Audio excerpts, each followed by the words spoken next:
Okay. Hello, it's me, si Boss Lar po. Pansamantala hanggat wala pa po tayong mga tawag para sa ating mga snake rescue videos ay magtitinda po muna kami ng lote ni Madam Mocha Puno, of course. Open Sesame!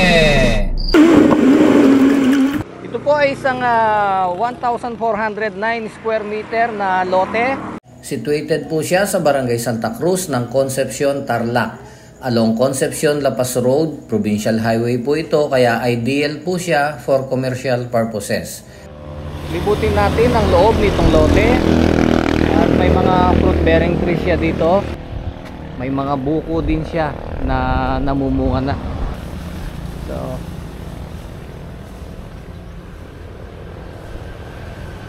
mangga 1, 2, 3, 4. 4 na puno ng mangga na namumunga na rin.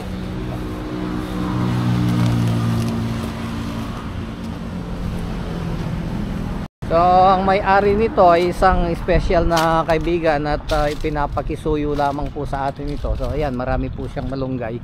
Sayang gumulang lang, walang nagpitas. Ayan. So okay na po itong bakod at saka yung elevation po ng pagkakatambak niya ay okay na rin po, pero nasa sa inyo na makakabili kung tataasan nyo pa. Pero mas mataas na po yung level niya kaysa sa level nung kalsada. So maganda po yung bakod niya. Meron po siyang structure dito na ayon dun sa may-ari, intended lang po ito na maging kusina. So kung halimbawa na makukursunadahan at bibilhin po ninyo, mapapakinabangan pa po ito dahil hindi po siya nakahalang sa gitna nung lawak ng lote. Nandito lang po siya sa isang sulok sa likod. So kung halimbawa ang mga ideal na negosyong pwede po dito ay gasolinahan, maliit na gasolinahan, saktong-sakto. Pwede na po itong office. Banyo siya. Maluwang na banyo, pero for general repair na. So ito ay general repair na rin siguro. Ang likod po nito ay bukid. Ayan. So napaka-presko po dito. 1,409 square meter.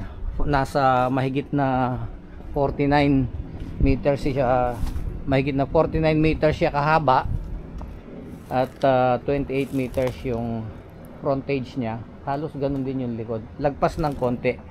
So meron siyang maliit na swimming pool at ang katabi niya ay tube ice plant, pero mukhang hindi na nag-ooperate. Hindi ko pa po nakitang nag-operate dito, although electric motor po ang gamit ng mga tube ice plant, kaya hindi naman po ito maingay.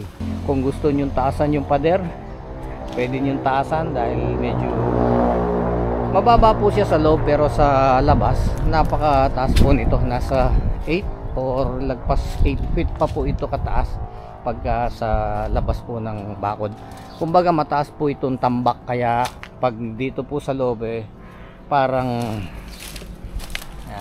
mababa lang siya. Ito po yung National Highway na Concepcion La Paz Road. 3 kilometers po siya sa sentro ng town proper at around 6 kilometers lang po sa toll gate ng Yesitex. Kaya nasa 30 minutes drive lang siya sa Clark at Koreatown ng Pampanga. 2 hanggang 3 oras na drive papuntang Manila. 28 meters ang frontage niya at 49 meters kahaba. Halos pantay-pantay, all sides. Clean title po ito at available for viewing by appointment. Kung ako ang magninegosyo dito, maganda dito, drive-in motel. Drive-in motel? Pagka kasi sinabing drive-in motel, matik na yan, parang may restaurant ka na dyan. At saka mabilisan lang yan, 3 hours yan, pero maraming mga customer, hindi naman tinatapos yung 3 hours. Meron na naman kasunod na customer, oh, di ba? Tapos ito yung Concepcion, papunta ito ng La Paz. Iisa lamang ang drive-in motel dito. Medyo nakatago siya, hindi siya masyadong visible at saka katabi pa siya ng resort. Kung ako, hindi ako pupunta dun sa ganon kasi ang daming mga pumupuntang tao doon, baka maispatan, di ba? Doon sa Concepcion to Capas, merong 4 na naglalakihang motel doon. Alam nyo ba na kapag weekend, Biyernes ng hapon, Sabado, Linggo, naku, ang hirap kumuha ng slot, punuan po talaga. Kasama kita pumapasok. Hindi ba ikaw? So kung kayo po ay interesado, maaari po ninyo akong i-message sa aking Facebook page, Boss La Channel. Nagmo-monitor po kami.